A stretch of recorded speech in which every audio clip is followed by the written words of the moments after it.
சட்டம் வந்து நல்லதுக்காக கொண்டு வரோம்னா சார், நல்லதுக்காக கொண்டு வராங்கன்றது அவங்க சொல்றாங்க. அதை இஸ்லாமிய மதத்தை சார்ந்தவங்க சொன்னாங்கன்னு சொல்லுங்க. அந்த சட்டத்தை ஏற்ற சொல்லுங்க. என்ன தவிர வந்து சார், அவங்களோட உரிமைகளை ஏன் சார் பறிக்கிறீங்க? என்ன உரிமை சார்? இத்தனை வருஷமா அவங்க உரிமையில பறிக்கிறீங்க. இன்னைக்கு தான் நீங்க பறிக்கிறீங்க. அவங்களோட மதத்துல உள்ளவங்க அவங்க வந்து தூய்மையா வச்சுக்கணும்னு நினைக்கிறாங்க.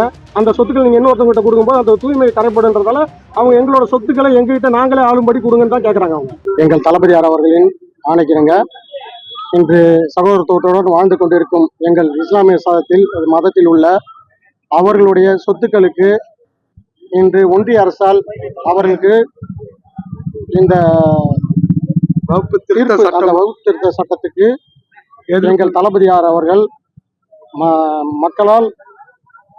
மக்களால் தேர்ந்தெடுக்கப்பட்ட விஷயங்கள் மட்டுமே மக்களுக்கு சேர வேண்டும் என்று அனைவரும் ஒற்றுமையோடு இருக்கிறோம்.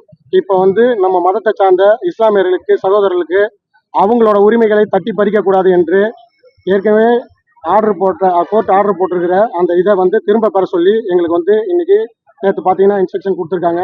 நாங்கள் அதுக்கு உண்டான ஆர்ப்பாட்டத்தை கையில் எடுத்து இன்னைக்கு பண்ணிட்டு இருக்கோம். இந்த சூழ்நிலையிலையும் எல்லா விஷயங்களையும் மீறி நாங்கள் வந்து எங்கள் தளபதி சொன்ன விஷயத்த நாங்கள் கரெக்டாக இந்த இடத்துல மக்களுக்கு எடுத்துக்கொண்டு சென்றிருக்கிறோம். இந்த சூழ்நிலையில் எங்களை இந்த இடத்துக்கு இந்த சூழ்நிலை என் கூட வந்திருக்கோம். எல்லாருக்கும் நான் நன்றியை தெரிவிச்சுக்கிறேன். தமிழ்நாட்டில் இஸ்லாமியர்கள் எப்படி பாதிக்க நினைக்கிறீங்க?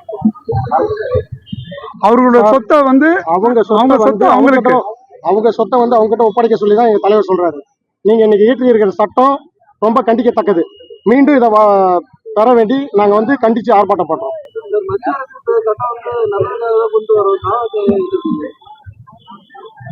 சார், நல்லதுக்காக கொண்டு வராங்கன்றது அவங்க சொல்றாங்க. அதை இஸ்லாமிய மதத்தை சார்ந்தவங்க சொன்னாங்கன்னு சொல்லுங்க. அந்த சட்டத்தை ஏற்ற சொல்லுங்க. என்ன தவிர வந்து சார், அவங்களோட உரிமைகளை ஏன் சார் பறிக்கிறீங்க? சார், இத்தனை வருஷமா அவங்க உரிமையில பறிக்கிறீங்க. இன்னைக்கு தான் நீங்க பறிக்கிறீங்க. அவங்களோட மதத்துல உள்ளவங்க அவங்க வந்து தூய்மையா வச்சுக்கணும்னு நினைக்கிறாங்க. அந்த சொத்துக்கள் நீங்க இன்னொருத்தவங்கிட்ட கொடுக்கும்போது அந்த தூய்மை தடைப்படுன்றதால அவங்க எங்களோட சொத்துக்களை எங்ககிட்ட நாங்களே ஆளும்படி கொடுங்கன்னு தான் கேட்கறாங்க. அவங்க